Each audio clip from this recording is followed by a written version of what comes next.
on South Maui. This is looking over into the ocean. You got the Pacific right out here. It's beautiful. Sometimes you get to go to cool places.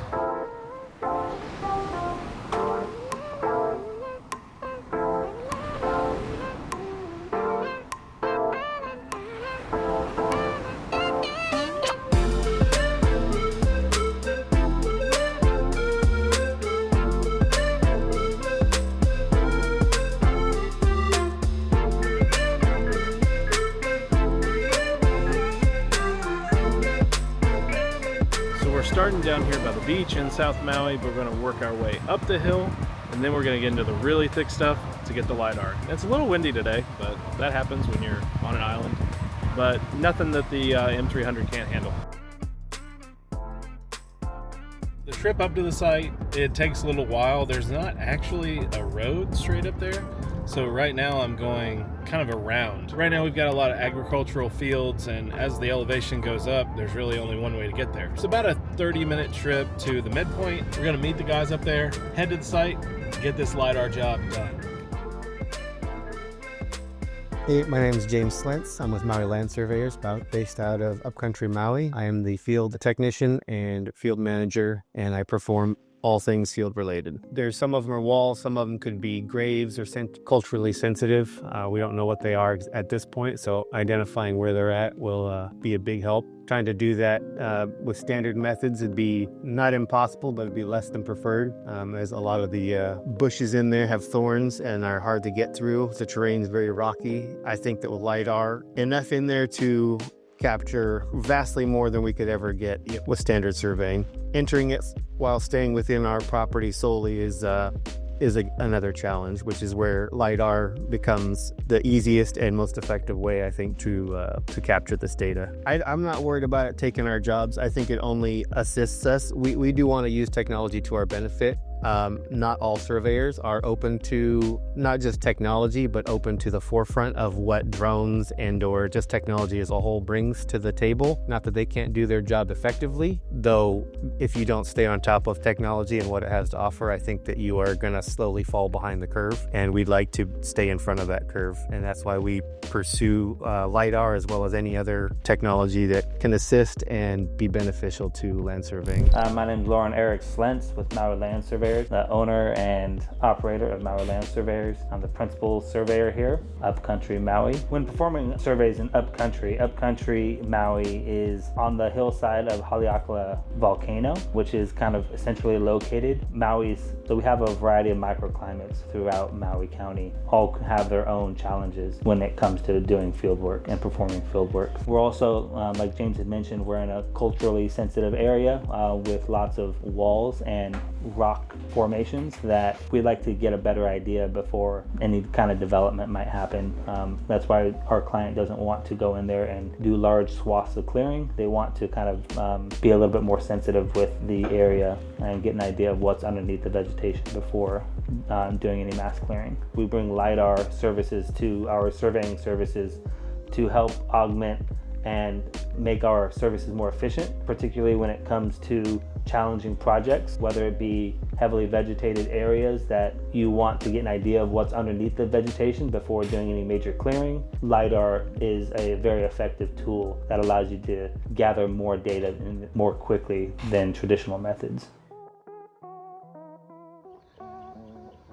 So we started down at the beach, we've driven through the upcountry, we're on the road to Hana here in South Maui. And now we're gonna go all the way up Haleakala, well, almost, and we're gonna fly the LiDAR. This is beautiful. Look at this. Crazy.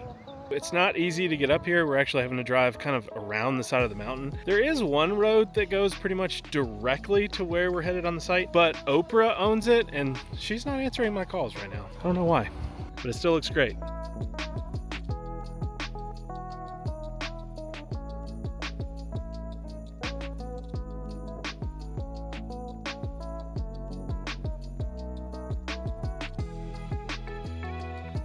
So we've made it up the side of a volcano in Maui. It's time to get the XT32 on the drone, get it in the air.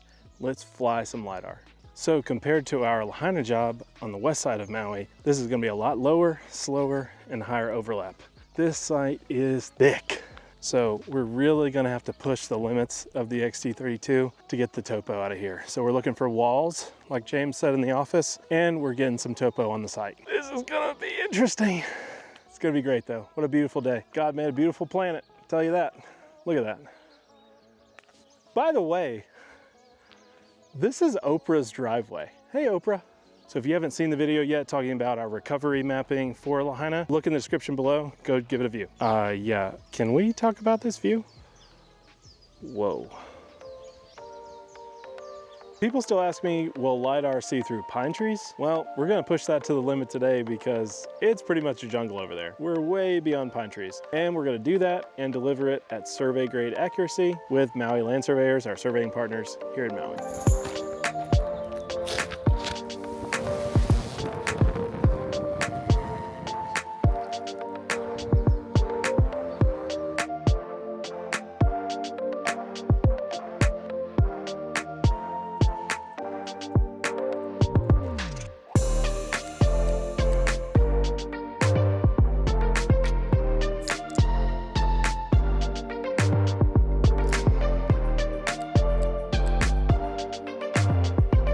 So we're back in the car because it has been kind of a crazy data collection out here. I only had 2 people threaten to shoot at me today. So on the flip side, I quoted 2 LiDAR jobs, 2,000 acre and an 8,000 acre on the side of the road. So it's been an interesting project. Yeah, but the data's gonna look great. So on the site, under the vegetation, we're looking for some walls. This is what they look like before they're covered in vegetation. Let's see if there's any in the data. And turns out we did find those walls in the data. Let's take a look.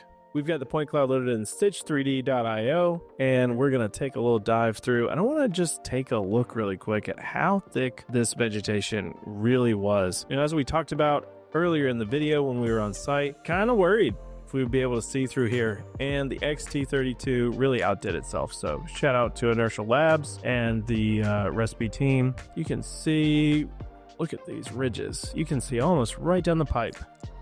It gets right down to it, and this actually matches up. So I mean, that looks like vegetation, but I was standing right there and the vegetation just went right along where they had scraped out this road. These thick trees, my goodness.